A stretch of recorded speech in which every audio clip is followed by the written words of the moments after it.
Part of me wanted so much to hide what was going on inside of me. I didn't want anybody to look at me and be able to guess that I was struggling with anything.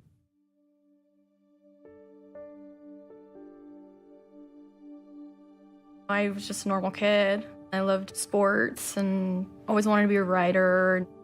I enjoyed plays because I felt like I can be somebody else for a bit, and it helped me forget what was going on in my life.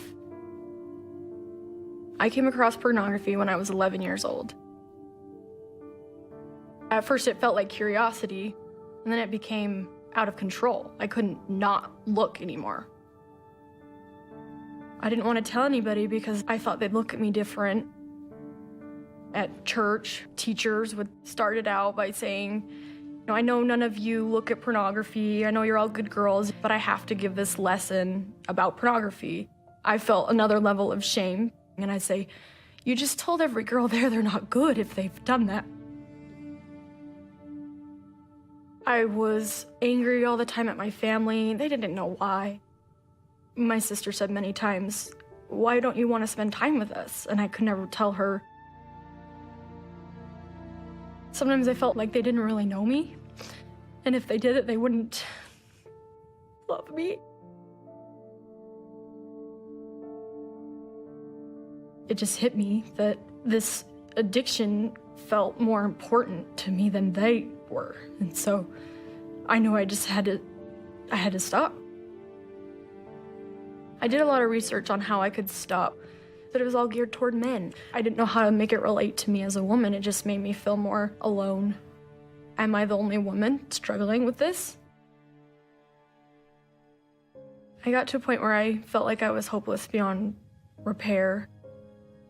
I remember the first time I knelt in the most sincere prayer where I actually believed that Christ could help me. I remember praying, just setting small goals, praying just for what I needed right then. And it was the first time that I felt that God was listening to me and that he was real and would help me. Feeling hope at all was a miracle because it takes up so much of your life and you feel so out of control and helpless that having any amount of hope that there can be an end to it makes all the difference in the world. The healing process began simply. It was just literally one day at a time. Till I was thinking about less, I was acting on it less, until it was just gone. I had no more desire to do it ever again.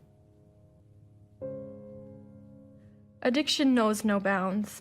It can affect anybody, man or woman. Christ and his saving grace also knows no bounds and can heal any heart and lift any person out of the depths of despair that they feel that they're in.